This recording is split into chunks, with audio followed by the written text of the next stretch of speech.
Start winning at the races with Daily Racing Form's new mobile pass performances, featuring exclusive buyer speed figures and expert analysis and selections. Go to drf.com/best and get the power of DRF in the palm of your hand. Hi, everybody. Dan Illman, Mike Beer with the Kentucky Derby prep recap of the Ohio Derby, contested at Thistledown on June the 27th. We break from the gate, storm the court. Last year's upset winner of the Breeders' Cup Juvenile, trying to get back into his peak form. He's second from the left in post number 13. Mike, I love the ride that Dean Martini got breaking from the rail. The connections understood the importance of saving ground, and they maintained and refused to give up this inside position. Yeah, I mean, that's the first thing that this rider did right on a trip that he did basically everything right. He ran to the first turn. He made sure he secured the rail. And now when there are horses to his outside that want to go, he just lets them go, and he's sitting in a perfect spot. Rowdy Yates, who I think had some distance questions to answer, is on the lead in here. Lebda, based in the Mid-Atlantic, probably some class questions that he had to address. He's up close to the pace, and as you mentioned, Dean Martini has now saved ground in behind. He's let the speeds go. Stormed the court, the number 13. He's relaxed in the second flight, but he's lost ground. Yeah, I mean, the problem for Storm the Court here, and, I guess it still remains to be seen, if he's ever going to take a big step forward as a 3-year-old, is they tried to go forward from his far outside post, and he's just stuck out there 4 wide, 5 wide every step of the way in here. This was not an easy trip for him. As you saw, they did not secure the rail with horses like Lebda and Rowdy Yates. Dean Martini mid-moved, made the front. Lebda on the outside, to his credit, is battling back, but Dean Martini's just going better. And in a blink of an eye, you're going to see. He's going to put Lebda in his rearview mirror, and now he's got to hold off South Bend. You just see South Bend, the 10, getting into the picture, angling 4 wide. He's a nice horse, South Bend, on turf, synthetic, and dirt.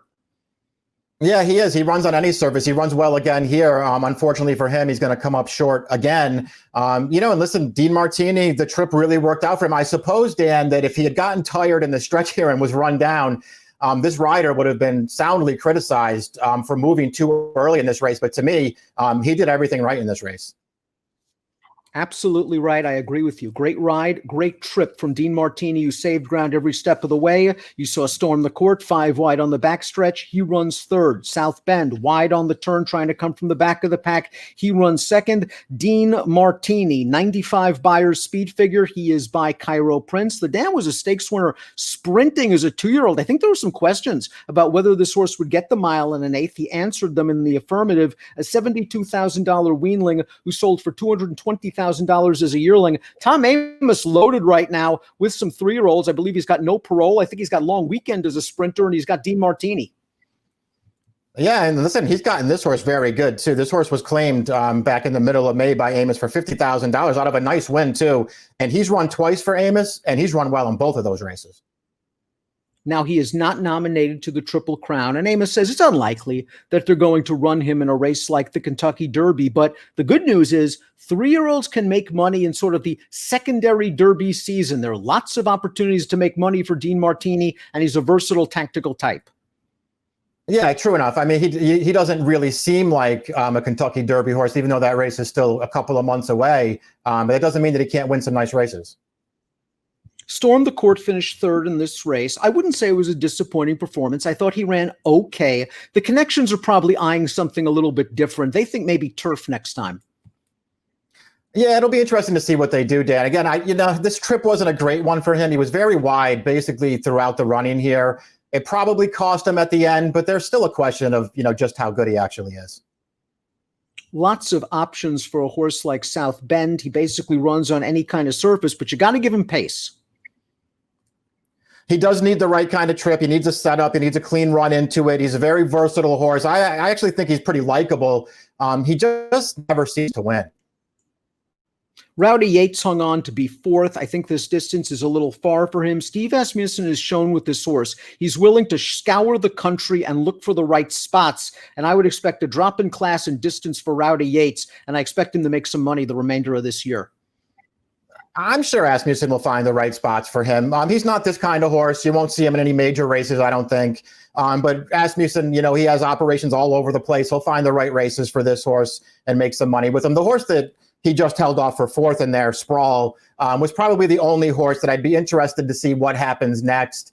he feels like he's really improving. He didn't get a great trip in this race. I don't think it was Paco Lopez's fault, Dan, but Sproul did not have a very easy trip in here.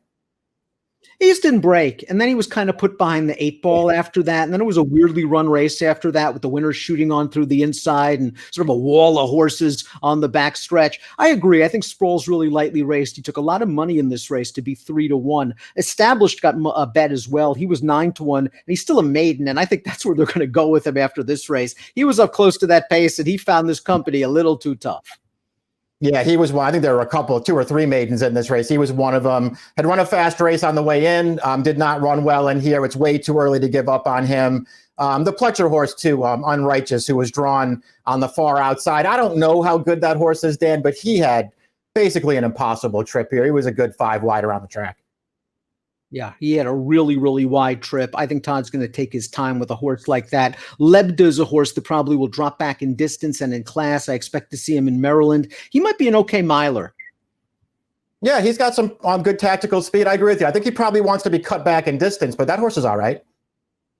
Dean Martini wins the Ohio Derby. He pays $31.20 for Tom Amoss. Don't expect to see him in the Kentucky Derby, but he might be able to make some money on the sort of secondary Derby trail this year. Keep an eye out for Sproul. Keep an eye out for Unrighteous, a couple of horses from big barns that didn't have the easiest of trips.